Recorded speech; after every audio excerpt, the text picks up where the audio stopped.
É uma alegria estarmos aqui mais uma vez para falarmos das coisas de Deus, meditarmos nas coisas do Senhor. É uma alegria, irmão, assim, cada vez que nós nos colocamos a pregar, porque a gente aprende, né? A gente cresce, estava falando com o Marcos ali fora, né? E eu estava falando assim, que tem final de semana que às vezes é intenso, né? Aqui assim, preguei na sexta, dei aula no sábado, dei aula domingo de manhã, e aí prega à noite, e aí você fica assim com esse giro de conteúdo que às vezes não são interligados, né? A gente falando de coisas diferentes, mas como Deus nos alimenta, como Deus nos fortalece, e a minha oração, obrigado, André, e a minha oração é que seja assim, não somente com a minha vida, mas com todos aqui deste local, desta igreja, que o Senhor de verdade faça algo novo na nossa vida, uma vez que nós seremos expostos à sua palavra. Quero convidar você a abrir a sua Bíblia no Salmo de número 93. Hoje a pregação será em cima apenas de 5 versículos. Salmo 93.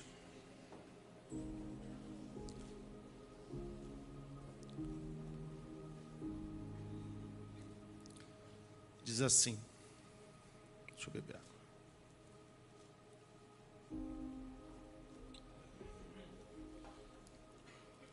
O Senhor reina, vestiu-se de majestade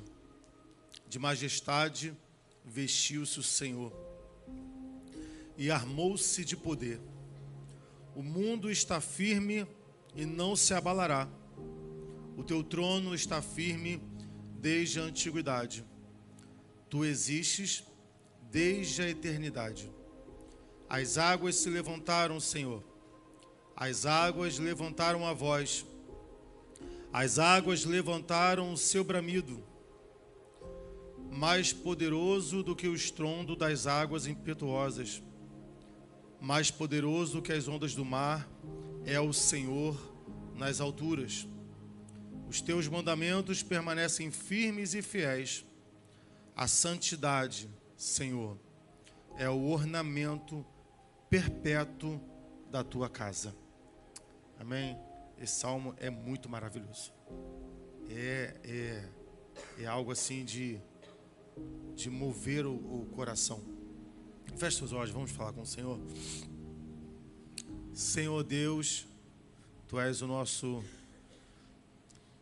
Pai amado, nosso Deus querido, grandioso. Tu és exaltado aqui neste lugar. Essa casa é tua. Tu és todo santo. E que a tua santidade, Deus, de verdade, para nossas vidas. Eu não peço isso, Deus, para paredes ou para porta, para as nossas vidas, Deus. Como o salmista disse aqui nesse salmo, a santidade, Senhor, é o ornamento perpétuo da tua casa. Que seja, Senhor, a santidade, Deus, que venha trazer a beleza para este lugar, para as nossas vidas, Senhor. Tu tens separado um povo santo para Ti. E Deus, e que nós, através da santidade, possamos ter experiências contigo e ver a Tua glória. Pois a Tua palavra nos ensina que sem santidade ninguém verá o Senhor. E nós queremos, Deus, ter experiência, Deus, com o Teu Espírito, com a Tua palavra. Queremos ver, Deus, o operar, Pai, das Tuas maravilhas. Ver, perceber a Tua presença no nosso meio, ouvir a Tua voz. Sermos tocados pelas Tuas poderosas mãos. Deus, em nome de Jesus. Guia-me, Senhor, no decorrer dessa palavra que é Tua e não minha. Alimenta o teu povo, da qual eu faço parte, Deus. Fala conosco nessa noite. Precisamos desesperadamente ouvir a tua voz. Sem as tuas palavras, não sabemos o que fazer, nem qual decisão tomar. Estamos perdidos, Senhor.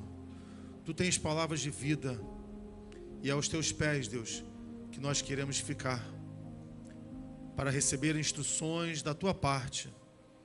Em nome de Jesus. Amém e amém. Você pode sentar.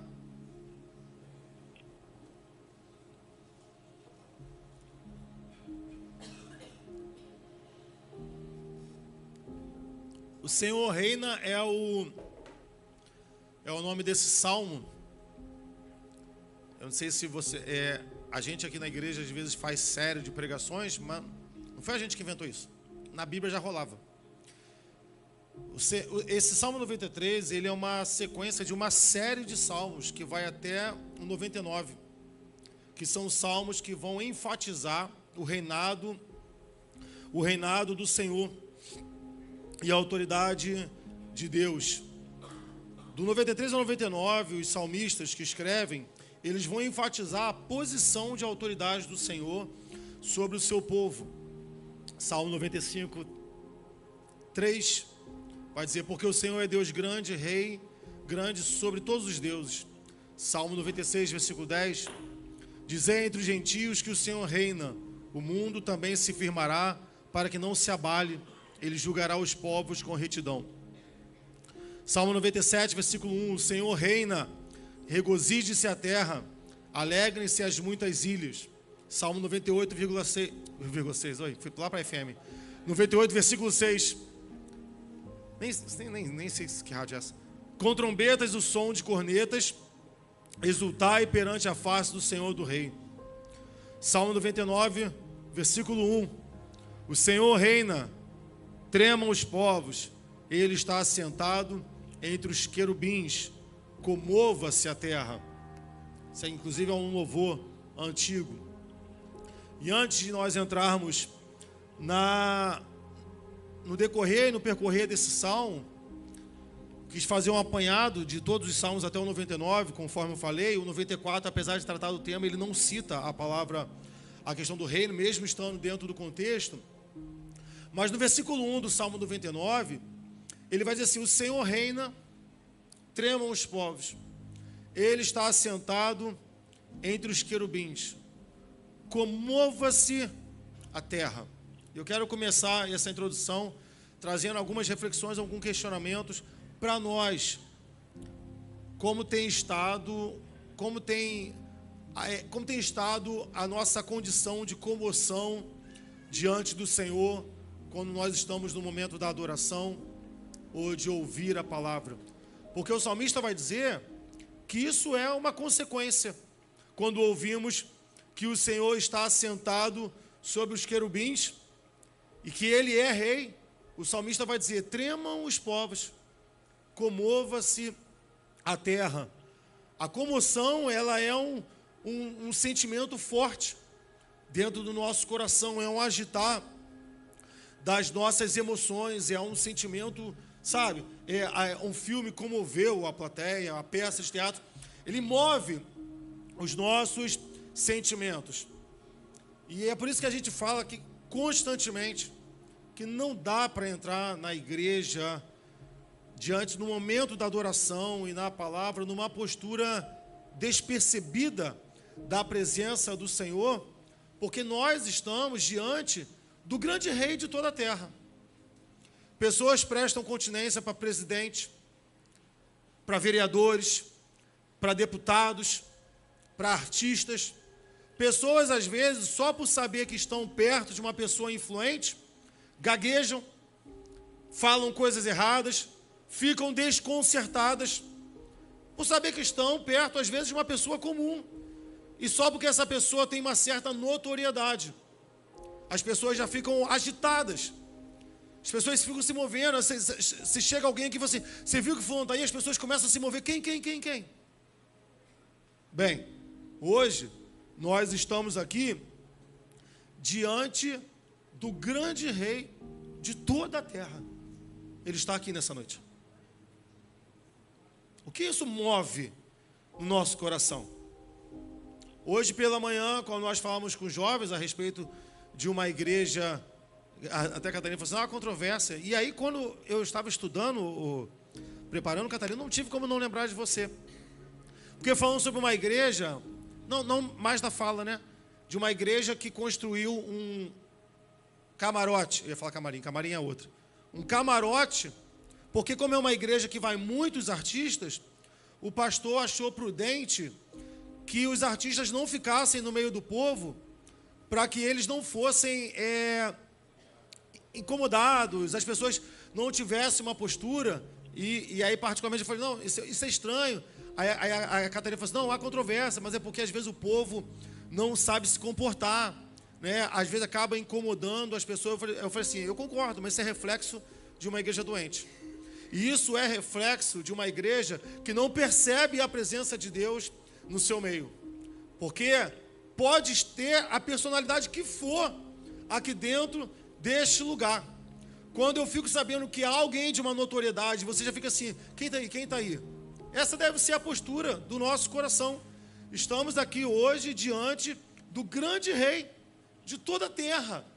Então não me interessa se vai entrar uma pessoa aqui que é famosa, ou é um influencer, ou é um artista, ou é uma personalidade política, não importa. Estamos diante do rei de toda a terra. E o nosso coração deve estar comovido em sua direção, por conta da sua presença. Nossos ouvidos devem estar atentos, nossos olhos devem estar em sua direção, nossos pescoços devem estar esticados para ver esse Deus, para presenciar, para experimentar a presença deste grande rei que está aqui nessa noite.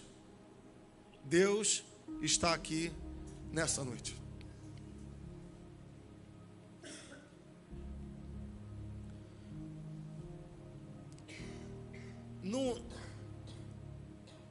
Não há como esperar outra postura de uma igreja que é conhecida por ser a noiva apaixonada do Senhor. Uma mulher apaixonada por seu marido dificilmente teria a sua atenção atraída para outras coisas. Lembra de Cantares? Quando aquela mulher vai sair assim, vocês viram meu amado?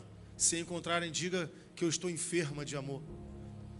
Alguém que está com essa enfermidade, esse coração ardendo de paixão, ele não consegue perder tempo, o seu foco, a sua atenção.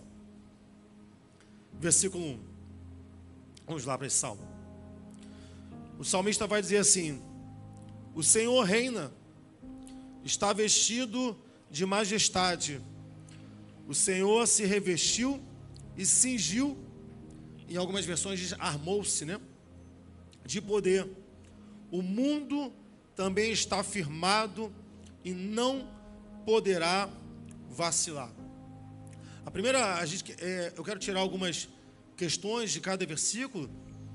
A primeira coisa é que declarar esse reinado de Deus sobre a nossa vida, ele é a perfeita resposta a qualquer pessimismo, seja do outro, seja nosso. Às vezes a gente fala assim, aí, meu irmão, como é que você está? Ah, pastor, não, Deus reina sobre a minha vida. Hoje de manhã, quando eu cheguei aqui, cadê a irmã Fátima? Está lá dentro, né? Que veio combinandinho com a Débora. Eu catei um lixo ali na esquina, que minha esposa falou que eu cato lixo. E aí eu cheguei com um pallet. E aí eu falei, irmã Fátima, tá tudo bem? Tá, essa semana eu estive no médico. E ele viu os resultados nos exames lá. E aí o médico falou assim, não, você tem que falar que você está bem. Você tem que falar que você está bem. Aí ela falou assim, você tem que confiar em Deus ou não confiar? Aí ela falou assim para o médico, mas negar a existência da doença não é fé, não. Fé é saber que a doença está lá e crer que Deus está no controle de tudo. Porque isso é positivismo. Tem nada a ver com fé. Isso tem nada a ver com fé. Ah, não estou doente. Não estou doente. Não, tá assim, irmão. Tá assim. Tá assim. Mas Deus continua reinando soberano sobre tudo. Lembra daquela mulher que abandona um filho morto e vai atrás do profeta? Ela não saiu falando para o profeta, meu filho está vivo, está vivo. Não, ela só falou que estava tudo bem. vai tudo bem. Mas o filho estava morto em casa. Isso não é negar o problema. Não é fingir que o problema não está acontecendo, mas declarar o reinado de Deus sobre a nossa vida é afirmar e decretar o controle dele sobre todas as coisas que acontecem sobre nós. E isso traz para nós um motivo de regozijo. Porque às vezes você pode estar desanimada, vivendo um desalento, uma grande tribulação. Mas quando você lembra que o Senhor reina sobre a tua vida, sobre a tua casa, sobre a tua igreja. Às vezes a igreja, eu amo essa igreja, a gente quase não tem problema aqui, mas a gente tem problema. Como qualquer outra igreja tem. Talvez tenha uma igreja que tenha menos. Tem igreja que com certeza tem mais. E às vezes quando a gente acontece alguma situação, eu me volto para o Senhor. Senhor, Tu está no controle de todas as coisas. É Tu que controla esta igreja. Tu que controla esta igreja. Certa vez eu estava ali pela manhã, passou um senhor e ele voltou. E aí ele voltou e falou assim: você é o pastor dessa igreja? Aí eu falei sou. Aí ele falou assim: eu sou um profeta de Deus. Eu falei: amém. Eu falei: eu quero entregar uma palavra. E ele me entregou uma coisa muito ruim. Muito ruim, muito ruim. E aí eu mandei para o grupo do ministério, para o Mateus, para o Vanderlei, para o pastor Divaldo, para o pastor Ives. E aí eu falei assim: vamos orar. E confiar no Senhor. E aí o Mateus até colocou assim: a única coisa que nós podemos fazer mesmo é orar. E aí diante, eu não sei se mente, se não mente, diante de todas as circunstâncias, Senhor, Tu és o rei dessa igreja. Nossa igreja está sob o Seu governo. E mesmo diante de às vezes uma palavra não tão positiva, ainda assim meu coração se alegra, porque eu sei que Deus está no controle. E mesmo que nós passemos por tribulações, está no controle do Senhor. É o Senhor que governa tudo. Ele vai dizer que Ele possui vestes reais. Falar que o Senhor se veste de majestade é confessar que a sua justiça é plena e também é perfeita. Apóstolo Paulo, quando estava perto de morrer, e ele se queixa que ele termina a sua vida sozinho, que as igrejas os abandonaram, os seus discípulos os abandonaram. Uma das últimas falas dele, ele vai dizer assim: não, mas eu estou certo, que o justo juiz me dará a recompensa. Apóstolo Paulo sabia que a justiça de Deus era perfeita. E saber que a justiça de Deus era perfeita, coloca Paulo numa posição de não murmurar, inclusive pela ingratidão da igreja, pelo desalento em que ele se encontrava, pelas pessoas que não o apoiaram nos últimos dias da sua vida, que não estiveram com ele antes da sua morte. O Senhor é um governador soberano e justo. Ele se veste de majestade. Ele não tira essas roupas para tomar uma outra postura. Ele sempre está no governo. E o salmista vai dizer que ele ainda é cingido de poder. Quando a gente fala cingir, é a versão que eu li, que ele está armado de poder, ele armou-se de poder. Não sei se você vai lembrar daquela figura do Lampião, daqueles cangaceiros, e que tinha aquele cinto cheio de bala. A ideia de cingir é uma ideia de você costurar em volta. E é o mesmo sentido desse armar-se de poder. Não há uma perspectiva que você não olhe para o Senhor em que Ele não mostre o seu poder. Ele é todo poderoso. O nosso Deus não tem pontos fracos.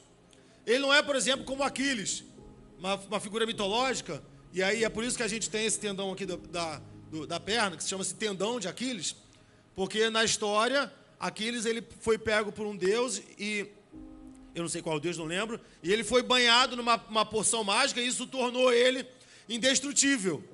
Só que aí, como é que matam Aquiles? Quando descobrem que aquele deus que pega ele e mergulha, pega ele pelo calcanhar, e aí logo o calcanhar dele não é banhado nessa solução mágica. E é por ali que ele morre. E é por isso que a nossa perna que chama-se tendão de Aquiles. É um ponto fraco. Deus não tem ponto fraco. Deus não tem ponto fraco de maneira nenhuma. Ele é cingido de poder. Ele é todo poderoso. Ele não trabalha, ele não é um Deus de algumas áreas. Ele não é Deus do amor, Deus da natureza, ou Deus, não, ele é todo poderoso. Tudo é afetado pelo seu poder. Isaías 6, do 1 ao 3, vai dizer: no ano em que morreu o rei Uzias, eu vi também ao Senhor assentado sobre um alto e sublime trono, e a cauda do seu manto enchia o templo. Serafins estavam por cima dele, cada um tinha 6 asas, com 2 cobriam seus rostos, com 2 cobriam seus pés, e com 2 voavam, e clamavam uns aos outros, dizendo: Santo, Santo, Santo é o Senhor dos exércitos, toda a terra está cheia da sua glória. O profeta Isaías vai dizer: olha, eu vi o Senhor assentado sobre um alto e sublime trono, e a cauda do seu manto, da sua orla, enchia o templo. Eu sei que nós não conseguimos ver essa condição, mas eu creio na profundidade do meu coração que essas vestes reais de majestade, cingidas de poder, estão sobre nós nessa noite aqui, porque Deus está aqui. E se Deus está aqui, as suas vestes estão aqui, porque Ele vestiu-se de majestade. É dessa forma que Ele se apresenta. Quando nós entramos diante de um Deus, estamos entrando diante de um Deus majestoso e ornado e cingido de poder. E aí é quando a gente diz: por que você não ora? Por que você não clama a esse Deus? Por que a gente não se derrama diante desse Deus? Por que a gente não entra por essas portas em total estado de reverência, se estamos diante de alguém que é vestido de majestade, armado de poder? Há de ter em nós uma postura de temor, principalmente pelos nossos próprios pecados, e entrarmos diante do Senhor e dizer: Senhor, ai de mim, eu não sou digno de estar na tua presença se não fosse o sacrifício do teu filho para me oportunizar essa experiência. Senhor, que honra estar diante da sua majestade. As vestes do Senhor nos cobrem nessa noite. O Deus majestoso está presente no nosso meio. Então, o salmista, ele vai olhar para uma situação que talvez não, a gente vai construir isso lá na frente, que estava desestabilizando ele. E ele estava com a sensação de que as coisas estavam começando a desorganizar. E é por isso que ele vai dizer assim: olha, o mundo também está firmado e não poderá vacilar. E por que ele não vai? E por que esse mundo? E por que esse mundo, que é a realidade dele, que é o momento em que ele está vivendo, não poderá vacilar? Por conta do governo desse Deus.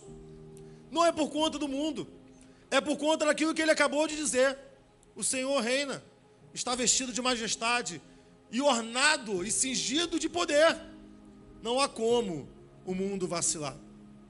Algumas vezes as pessoas entram em estado de decepção e fazem, sabe aquela frase antiga: o meu mundo caiu? Do crente não. Nosso mundo está firmado. Não pode vacilar. Deus reina sobre a nossa vida.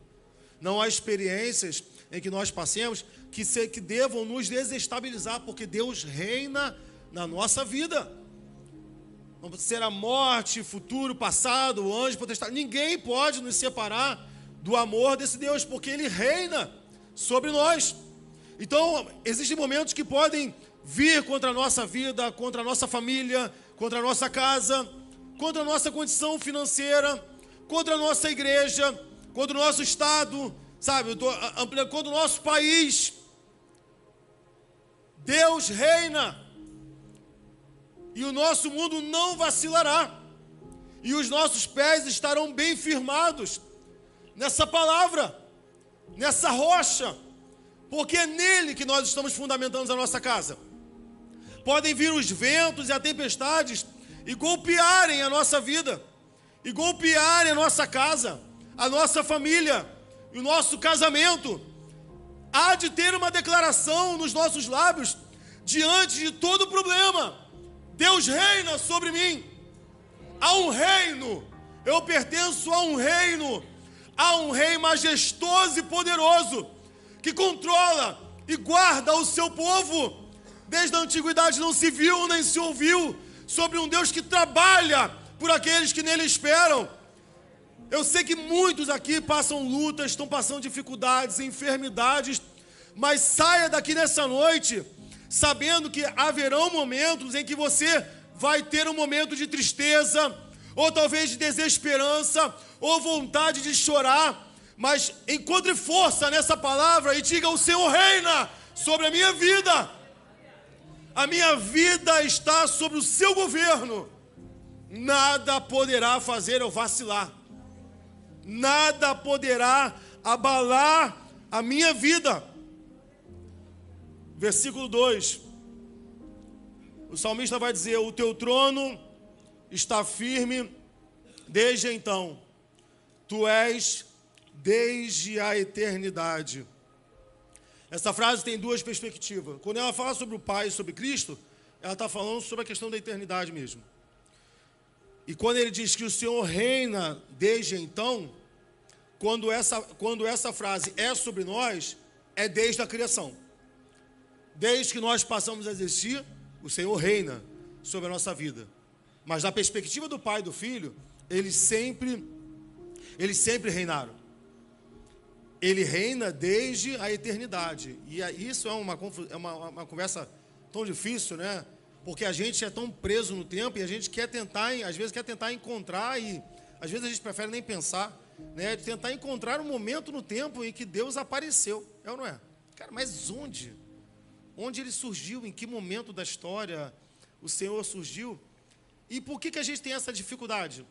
Mesmo de compreendendo a eternidade, tentar compreender a existência de Deus dentro da eternidade, porque nós analisamos o Senhor pela nossa perspectiva, diminuindo o seu poder. Não há como encontrar Deus numa linha temporal. Não há. Ah, essa na época da eternidade? Não, não é. Porque ele não está no tempo. Deus não está presente no tempo. Isaías 9, versículo 6, vai dizer: porque o menino nos nasceu, e um filho se nos deu, e o principado está sobre os seus ombros, e se chamará o seu nome Maravilhoso, Conselheiro, Deus Forte. Ele é Pai da eternidade. Deus não está no tempo. O tempo nasce dele. É Ele que cria o tempo. A eternidade nasce do Senhor. E é por isso que nós não conseguimos encontrar um momento em que Deus apareça na eternidade. Porque, de fato, Ele não aparece na eternidade. É a eternidade que flui da majestade de Deus. Ele é o Senhor do tempo. Ele está fora dessa perspectiva temporal. Nós estamos, Ele não. Não há presente, não há passado, não há futuro para Ele. Ele é Senhor do tempo.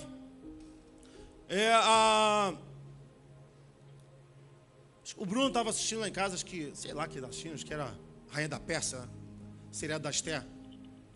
Aí ele chegou lá e aí ele voltou. Eu já vi ele fazer assim, mas às vezes eu não fico fuçando muito função da TV.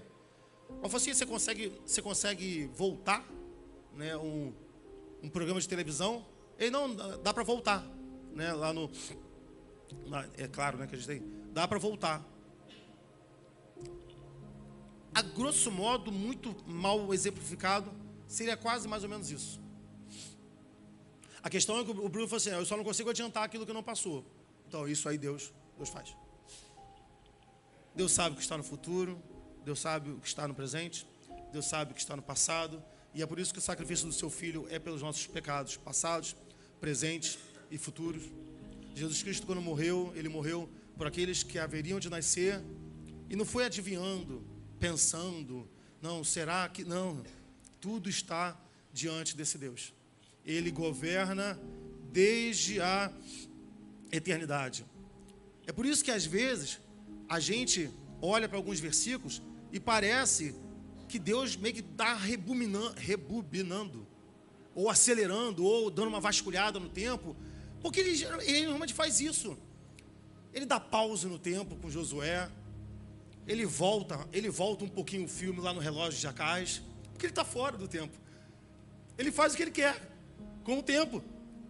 2 Pedro 3, versículo 8: amados, não ignoreis uma coisa: que um dia para o Senhor é como 1000 anos, e 1000 anos como um dia. Salmo 90, versículo 4. Porque 1000 anos, Senhor, são aos teus olhos como o dia de ontem, que passou, e como a vigília da noite.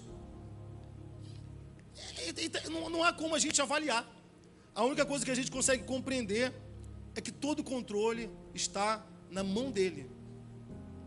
Tudo. Às vezes você fala assim, Sandro, mas está demorando. Ele é Senhor do tempo. Tudo está sob o seu governo. Inclusive cada coisa ao seu tempo. Ele tem o tempo em suas mãos. O versículo vai dizer que o seu trono está firme, não se abala.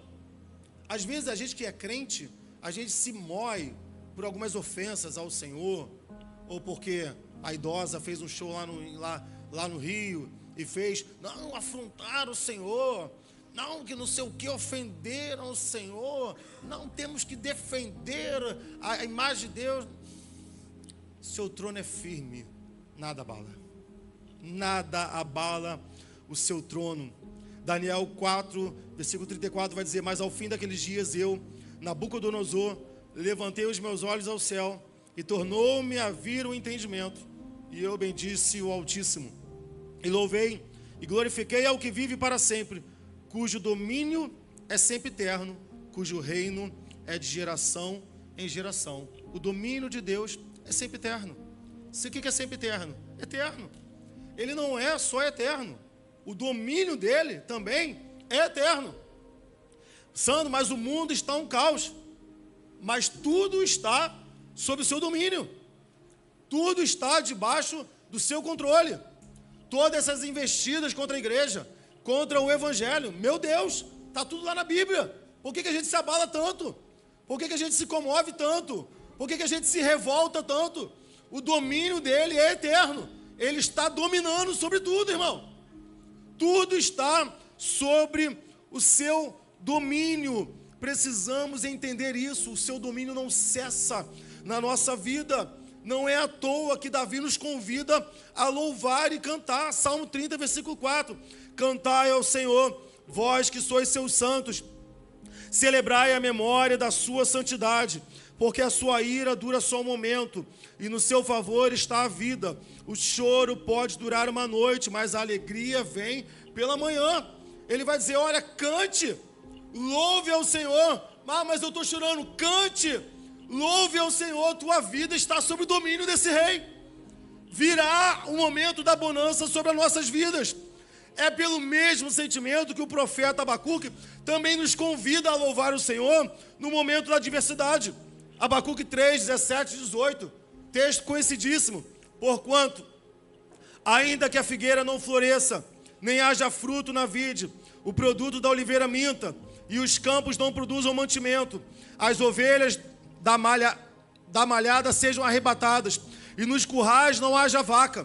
Todavia, eu me alegrarei no Senhor, e eu exultarei nele. Por quê? Porque ele é o Deus da minha salvação. Veja o momento de caos que Abacuque está vendo. Ainda que tudo isso aconteça, o Senhor está no domínio de toda a minha vida. Eu posso estar nesse momento de caos, mas eu vou me alegrar no Deus da minha salvação. Ele reina sobre a minha vida. Ele reina sobre tudo. Ele é o Deus da nossa salvação. Versículo 3 e versículo 4, eu quero trabalhar esses dois juntos. Diz assim: os rios levantam, ó Senhor, os rios levantam o seu ruído, os rios levantam as suas ondas, mas o Senhor nas alturas é mais poderoso do que o ruído das grandes águas e do que as grandes ondas do mar. Aqui o salmista, ele vai usar uma técnica de construção poética, que a gente já comentou aqui, que é peculiar da cultura dos judeus, que é o paralelismo. Então o paralelismo, às vezes ele fala uma coisa e repete, às vezes ele fala uma coisa e contradiz, e às vezes ele vai construindo algo para dar prosseguimento a uma conclusão. E é isso que ele está fazendo aqui. Ele vai falar sobre uma grande onda que vai se levantar e essa onda vai cair. E não é à toa que o salmista usa aqui a ideia do rio e do mar. Porque em quase toda a Bíblia, as águas sempre são usadas como tormenta, como uma ação de uma rebeldia contra o Senhor, como dificuldade, como tempestade. Quase todas as vezes que nós lemos sobre textos onde há uma movimentação de águas, né, de mares, de tempestades, isso sempre fala sobre a questão da turbulência, ou é usado para exemplificar forças inimigas que se levantam contra a igreja e também se levantam contra o Senhor. Salmo 65, versículo 7, vai dizer: o que aplaca o ruído dos mares, o ruído das suas ondas e o tumulto dos povos. É ele que faz isso. Veja que esse salmo, ele usa a mesma técnica do paralelismo. É ele que aplaca o ruído dos mares, o ruído das suas ondas, e ele vai explicar, e o tumulto dos povos. Ele está usando a ideia desse mar para explicar que é uma força inimiga, de algo que vem contra nós. E é interessante porque quando você, por exemplo, estuda a cultura por exemplo, de deuses do Egito, de Canaã, ou da Babilônia, eles sempre olham para o mar como uma deidade, uma figura divina que se opõe aos deuses que eles mesmos adoram. Porque o mar tem essa perspectiva de ser algo nervosa, revolto. Às vezes a gente vê vídeo na internet e geralmente a trilha sonora do mar é a mesma coisa. Tem um gravão, né? E aí você vê aquelas ondas assim imensas levantando contra você e é algo assim, desesperador, né? Você vê às vezes um surfista descendo aquela onda, eu já teria infartado há muito tempo. É assim, é coisa absurda. Só que o salmista vai dizer que Deus, ele é maior do que a força das águas. É maior do que a força das águas. Um exemplo claro, por exemplo, dessa revolta, por exemplo, é a figura, por exemplo, de um deus grego, Poseidon. Poseidon é um cara meio nervoso, meio temperamental, né? Afundando tudo quanto é barco. Se você vê algum filme assim, geralmente ele não fala com ninguém, o cara quer falar com Deus, ele vai lá e mata. É um cara, assim, instável, porque é a figura do mar. Salmo 29, versículo 1 ao versículo 4, vai dizer: dai ao Senhor, ó Filho dos poderosos, dai ao Senhor glória e força, dai ao Senhor glória devida ao seu nome, adorai na beleza da sua santidade. A voz do Senhor ouve-se sobre as águas, o Deus da glória troveja, o Senhor está sobre as muitas águas, a voz do Senhor é poderosa, a voz do Senhor é cheia de majestade. Esse salmo é maravilhoso, porque ele vai dizer aqui, olha, adorem ao Senhor, mesmo que você esteja diante desse mar, que esse mar esteja revolto sobre a sua vida, que você esteja passando uma imensa tempestade, e que os barulhos dessas ondas quebrando sejam assustadores, e que nos causem medo, pavor e espanto. O salmista vai dizer que a voz do Senhor ouve-se sobre as suas águas. Às vezes o nosso inimigo faz muito barulho, mas a voz de Deus está sobre a sua voz. O Senhor vem ao nosso encontro. O salmista vai dizer que o Deus da glória troveja. Ele é Senhor sobre muitas águas. A voz do Senhor é poderosa. A voz do Senhor é cheia de majestade. Ele é majestoso. Então, mais uma vez, queridos, em momento em que você estiver passando uma tempestade, adore, glorifique ao Senhor, dê glórias, lembre-se da sua força. O Senhor é poderoso, a voz dele é cheia de majestade. Ele é um rei, ele está vestido de majestade e a sua voz é poderosa e cheia de majestade. Ele fala como um rei. Ao som da sua voz, os inimigos saem da nossa presença. Ao som da sua voz, basta uma palavra. Às vezes é porque a gente vê um texto e canta, e principalmente quando a gente canta em numa perspectiva de alegria, basta uma palavra do meu Deus. Querido, E daí a pessoa que a gente está achando que é só em relação ao comando. Não, mas não é só o comando. Não é só o comando, é o timbre da sua voz. É a autoridade de quem fala. A voz dele, tá entendendo? Quem não está falando de texto, ele está falando do som da sua voz. A voz de Deus é cheia de majestade. Às vezes, algumas mães vão entender o que eu estou falando. Acho que não entenderem é porque estão errados. Mas, por exemplo, mulher é mulher, homem é homem, amém? A forma de falar é a forma de falar, meu irmão. Às vezes eu chego na escola, às vezes eu chego na escola, aí tem um curralzinho, onde ficam as crianças esperando os pais. Parece um curralzinho assim, é maneiro. Que eles ficam tudo lá se batendo, tal. Aí tem uma menina lá, que é autista, ela estava assim, se batendo. Aí eu falei assim, mas essa menina vai se machucar. Mas ela não obedece. Eu não vou falar o nome dela aqui. Eu falei assim, vai para sua filha e senta agora. Foi, sentou. Aí a menina falou assim, eu vou gravar a sua voz. Eu não tenho essa voz, não. Você está entendendo o que eu estou querendo dizer? Você está entendendo? Não é só o que você fala. Porque aquela professora, nem sei se era, não, professora não, ela é funcionária, ela estava gritando igual uma louca, translocada, até que ela desistiu de parar de gritar. Não é o que fala, não é o que se fala, não é o volume, não é a autoridade. É quem fala. A voz dele é cheia de majestade. Ao som da sua voz, a terra estremece. Ao som da sua voz. Compreende? E aí, quando a gente diz assim, olha, que voz é essa? E a gente diz assim para a igreja, irmão, Deus vai falar agora, durante a pregação. Compreende, irmão? Porque não é a minha voz, é o que está sendo ecoado, e é o que vai para dentro do nosso coração. É majestoso, irmão. É algo provindo da realeza de Deus. Sabe? Isso não é para qualquer um. Apóstolo Paulo diz, se não me engano, aos Filipenses. A fé não é para qualquer um. É um privilégio estarmos ouvindo o som da voz do Senhor. Que o Espírito Santo coloque isso dentro do nosso coração, um desejo de ouvir a sua voz.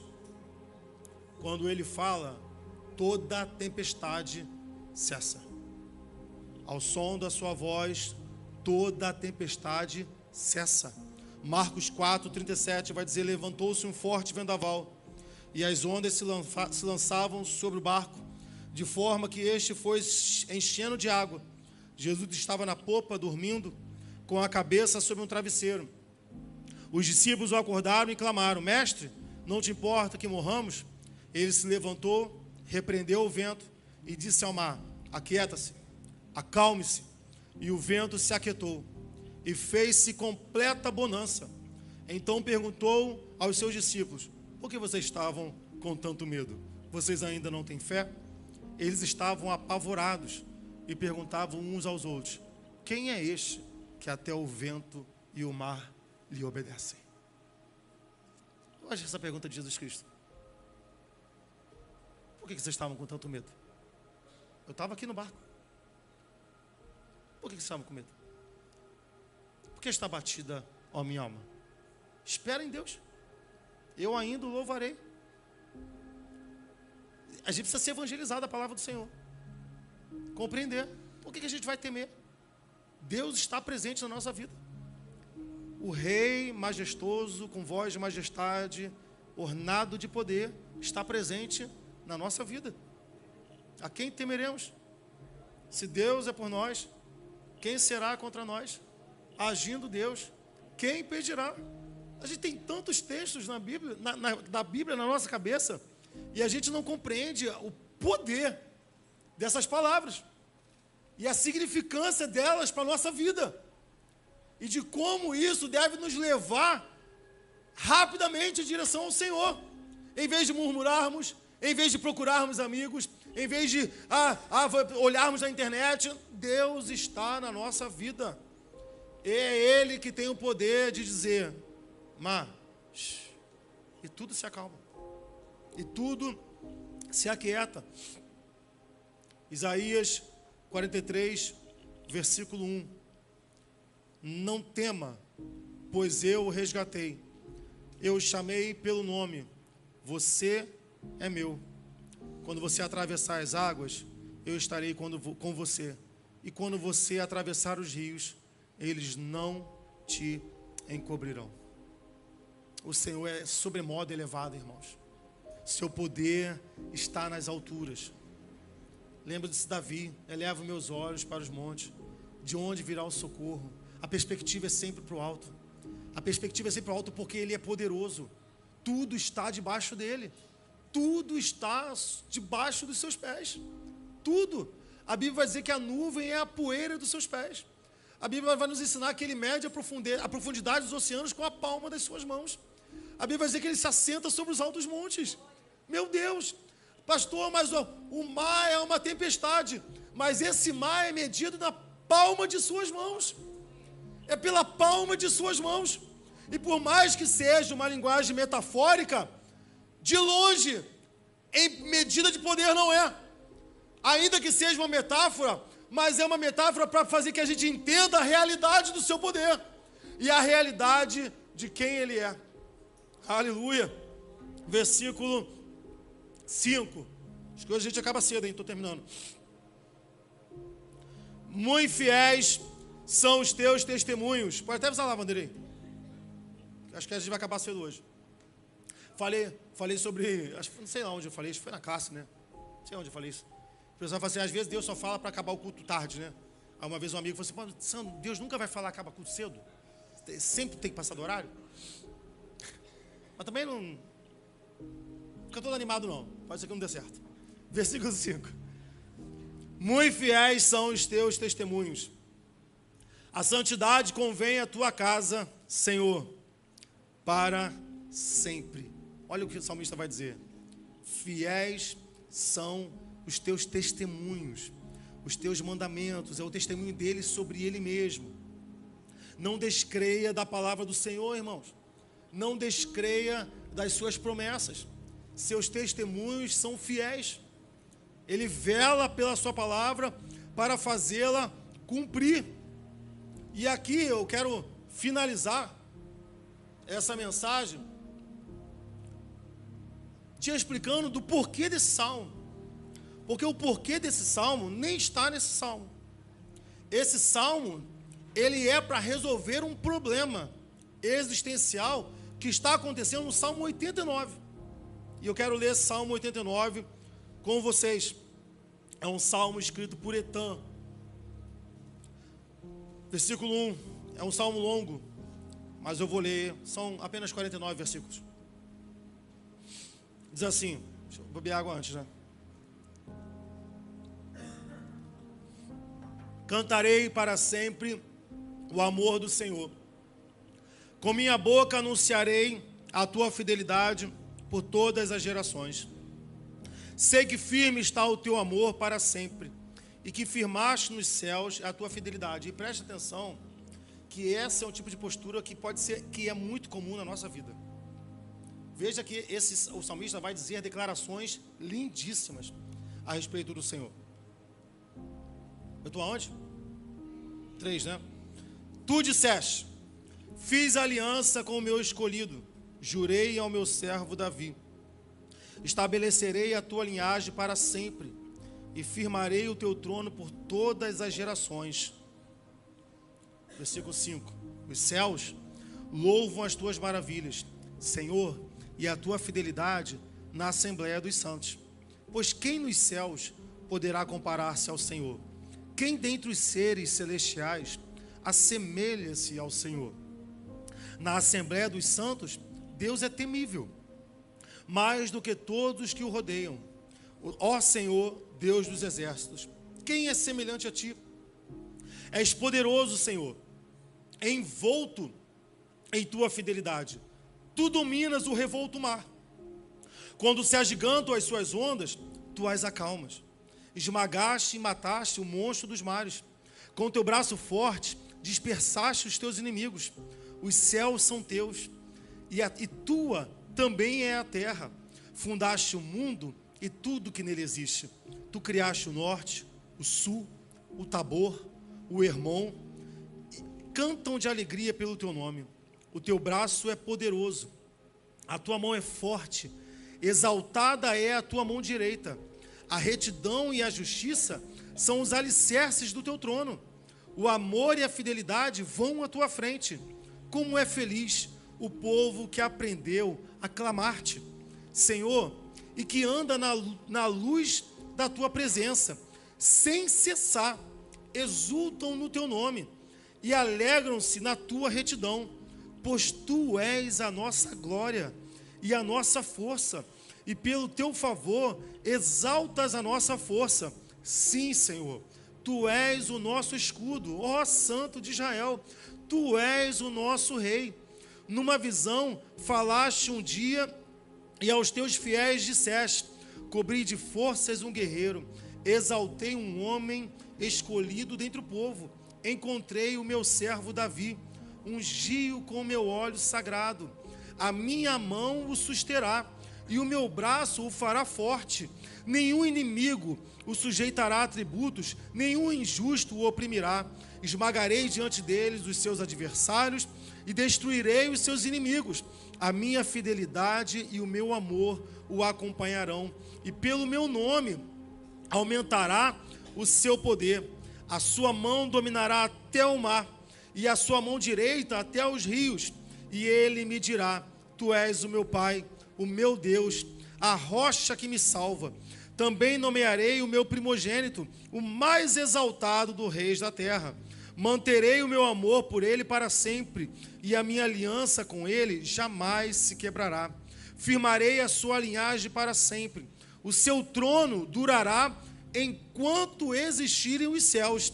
Se os seus filhos abandonarem a minha lei e não seguirem as minhas ordenanças, se violarem os meus decretos e deixarem de obedecer aos meus mandamentos, com a vara castigarei o seu pecado e a sua iniquidade com açoites, mas não afastarei dele o amor, jamais desistirei da minha fidelidade, não violarei a minha aliança, nem modificarei as promessas dos meus lábios. De uma vez para sempre jurei pela minha santidade e não mentirei a Davi, que a sua linhagem permanecerá para sempre e o seu trono durará como o sol e será estabelecido para sempre como a lua, a fiel testemunha do céu. Versículo 38. Veja que ele está falando, fazendo memória de todas as promessas de Deus a Davi. Olha que coisa profunda, que Deus fala: ainda que seus filhos pequem, meu amor estará com ele, jamais lhe faltará descendência. Eu sou santo, eu não vou abandonar a minha promessa. E olha o que Etã vai dizer no versículo 38. Mas tu o rejeitaste, recusaste-o e te enfureceste com o teu ungido. Tu, Senhor, revogou a aliança com teu servo e desonrou a sua coroa, lançando-o ao chão. Tu derrubaste todos os seus muros e reduziste às ruínas as suas fortalezas. Todos os que passam o saqueiam.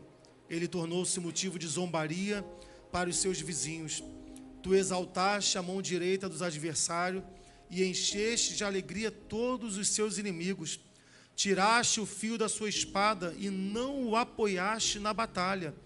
Deste fim ao seu esplendor e atirastes ao chão o seu trono. Encurtaste os dias da sua juventude, com um manto de vergonha o cobriste. E no versículo 46 ele vai dizer: até quando, Senhor? Para sempre te esconderás? Até quando a tua ira queimará como fogo? Lembra-te de como é passageira a minha vida. Terás criado em vão todos os homens? Veja o grande dilema que Etã está falando assim: Senhor, tu fizeste tanta promessa, mas o Senhor não cumpriu. O Senhor prometeu que sempre teria uma linhagem de Davi sobre o trono, que mesmo que os filhos deles pecassem, o Senhor manteria ele no trono. E o Senhor tirou o poder da sua espada. O Senhor tornou Davi e o seu trono como motivo de escárnio. Até quando, Senhor? E quando a gente começa esse salmo com palavras tão gloriosas de amor ao Senhor, a gente precisa se ater, porque às vezes essa postura pode vir sobre nós. Eu já vou continuar o salmo. Que a gente pode passar momentos de profunda alegria, de regozijo diante do Senhor, até que a luta venha, e a gente diga assim: Senhor, mas o Senhor fez tantas promessas, o Senhor me prometeu tantas coisas, e nada do Senhor está cumprindo, e nada está acontecendo. Tu revogou a aliança, tu tinha feito uma aliança comigo, Senhor, tu tinha me entregue uma palavra, e eu não estou vivendo nada disso. Eu estou enfermo, minha casa está fragmentada, estou passando momentos de dificuldade financeira. Versículo 48. 48. É 8. Eu sei que é 8, porque no 8 tem gordura. E eu deixei separado assim já de... Que homem pode viver... Lembra que quando eu ensinei para vocês a função do selar? Nos salmos? Você tá lendo o salmo, do nada aparece um selar. O que é esse selar? É uma pausa litúrgica de elevação de sentimento e de colocar numa postura de uma atenção, porque algo vai mudar. É uma pausa. E no final desse versículo tem um selar. Há uma pausa litúrgica aqui, e não é à toa. Versículo 48.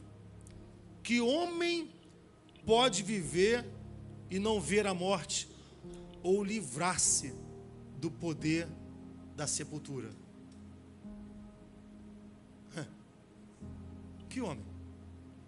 Que homem pode viver e não ver a morte, e livrar-se, não é ser livre, e livrar-se do poder da sepultura? Ó Senhor, onde está o teu antigo amor, que com fidelidade juraste a Davi? É uma pena que Etan não tenha percebido que ele já falou a resposta dessa pergunta e dessa queixa, porque ele está, e é por isso que os salmos que nós lemos, é o problema que eles estão vivendo. E é por isso que ele está declarando a majestade do Senhor o tempo todo, porque ele está diante de Israel, e Israel está sem rei. O trono de Davi está vazio. E aí o trono de Davi está desguarnecido de uma autoridade. E aí o que o salmista vai dizer? Não, eu posso não ter liderança humana, mas Deus reina sobre mim. Eu posso não ter ninguém ao meu favor, mas Deus reina sobre mim. Eu posso estar vivendo em que ninguém seja comigo, mas Deus reina sobre mim. E é por isso que do Salmo 93 ao 99, há essa postura desesperada de fazer o salmista lembrar que por mais que o trono esteja vazio de pessoas físicas, Deus continua reinando. É isso que ele está declarando. Senhor, o trono de Davi está vazio. Tua promessa não aconteceu, mas o Senhor continua reinando. Reine sobre nós, Senhor. Reine sobre a minha vida. Talvez a gente espere muitas coisas das pessoas, auxílios, promessas, que não venham a acontecer, que hajam uma desesperança diante de nós, mas Deus continua reinando. E aí o salmista vai dizer assim: Senhor, onde está o teu antigo amor, que com fidelidade juraste a Davi?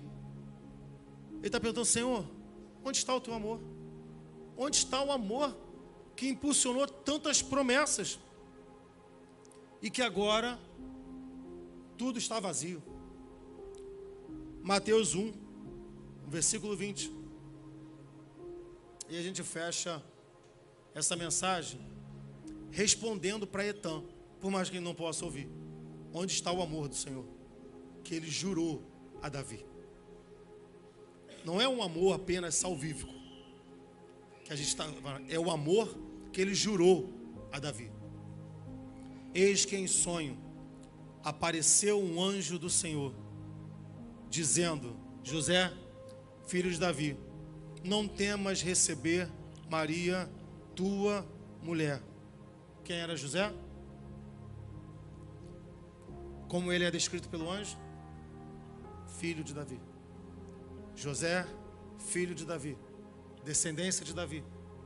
Não temas receber Maria por tua mulher, porque o que nela está gerado é do Espírito Santo, e ela dará à luz a um filho, e chamarás o seu nome Jesus. É em Jesus que está o amor que Deus prometeu a Davi. O trono do seu povo jamais ficou vazio. Deus sempre esteve no governo. Não é à toa que o primeiro versículo de Mateus começa: livro da geração de Jesus Cristo, filho de Davi. Então não conseguiu compreender, mas hoje a gente tem isso, irmãos. Cristo governa sobre nós. É nele que está o amor de todas as promessas do Senhor. É em Jesus que está concentrado todas as promessas de Deus. Tudo está em Jesus Cristo. Tudo está na figura de Jesus Cristo. Há um Senhor reinando sobre tudo, sobre todos, sobre a sua igreja, sobre a nossa família, sobre o nosso coração. Há um Senhor, e esse Senhor se chama Jesus. Ele é o Senhor dessa igreja. Ele é o Senhor das nossas ações. Ele precisa ser. Ele tem que ser. Porque Ele não é só Senhor. Ele é dominador. Ele tem o domínio da nossa vida. Nossas ações, nossas falas, nossas posturas, a maneira como nós nos comportamos, devem estar debaixo do seu domínio. Porque tudo está concentrado em Jesus Cristo. É Ele que acalma a tempestade. É Ele que cura. É Ele que manda o mar se calar. É Ele que afugenta os inimigos. É Ele que trabalha pelo seu povo. É Ele. Tudo é sobre Jesus Cristo. O trono da nossa vida não está desguarnecido. Jesus está assentado sobre esse trono. E em momentos de lutas e profundas dificuldades, lembre-se de que esse Rei governa sobre tudo e todos. E isso inclui você e eu. Jesus está no governo das nossas vidas. Os reis da terra se prostrarão ante a ti, Senhor. Sim, os poderosos virão a ti e confessarão o teu poder, Senhor. Não apenas de palavras, reina hoje.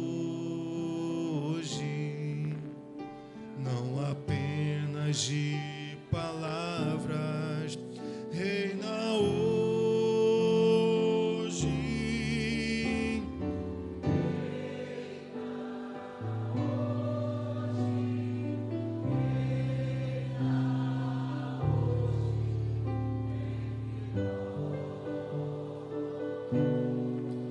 Senhor, reina hoje,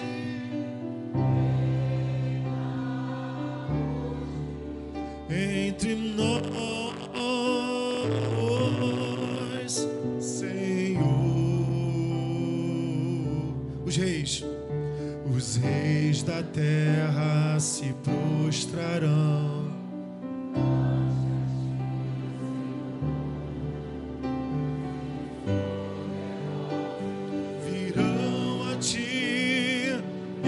confessarão o teu poder, Senhor. Não apenas de...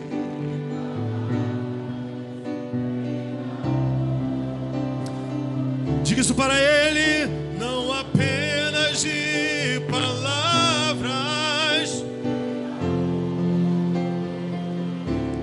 Cante isso. Reina hoje entre nós.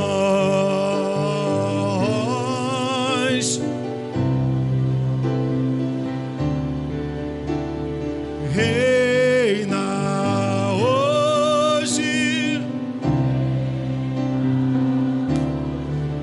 entre nós.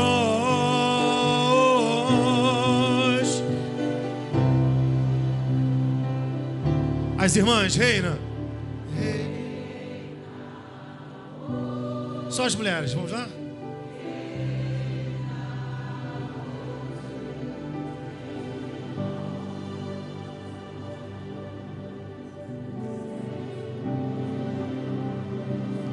Os homens, cantem. Reina.